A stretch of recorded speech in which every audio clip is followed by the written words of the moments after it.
Ladies and gentlemen, family and friends, scholars and dignitaries, welcome to another episode. Welcome to my world.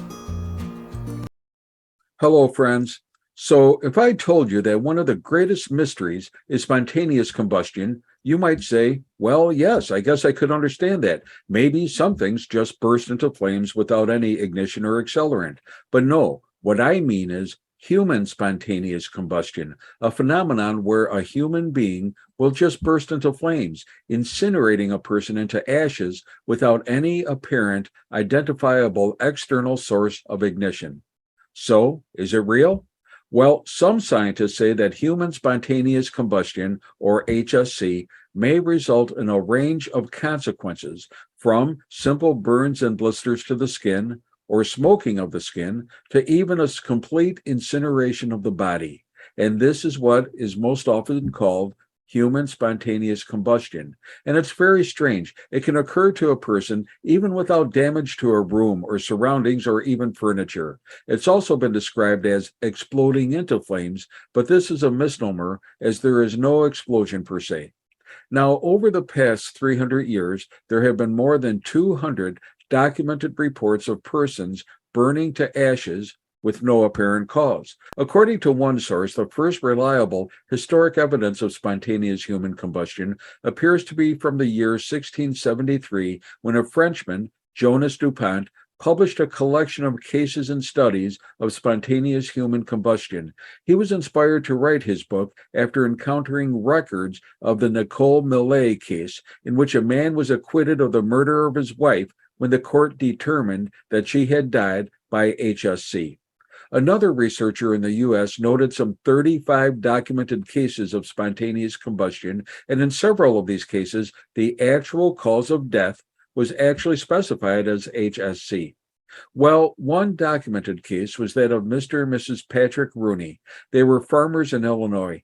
On Christmas morning, a hired hand found Mr. Rooney sitting dead in a chair. He called for help, and then they found the remains of Mrs. Rooney under a 3x4 burned hole in the floor.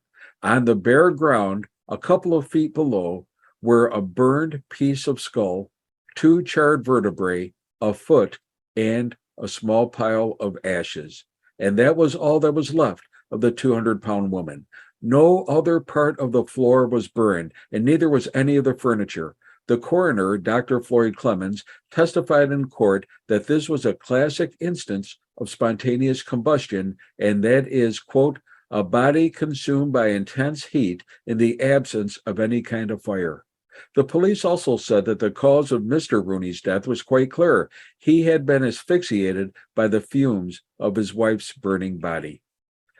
So, what causes HSC? Well, there is still no viable explanation for it. Over the years, several causes were suggested, including intestinal gases, which may be flammable, certain bodily compounds that can burst into flames when exposed to air or water, such as phosphorus, fats and oils, which the body makes or contains in abundance, static electricity that under certain conditions could ignite a body on fire, or even a saturation effect of alcohol for someone who's a heavy drinker or alcoholic. But testing and evidence disproves these theories for human combustion. In many cases, they may cause a fire, but it burns at too low a temperature for the true combustion at the level needed to incinerate to ashes while leaving the room or other furnishings undamaged. In fact, cremation usually takes up to 1800 degrees. Any such fire in a house would naturally destroy the house and furnishings as well.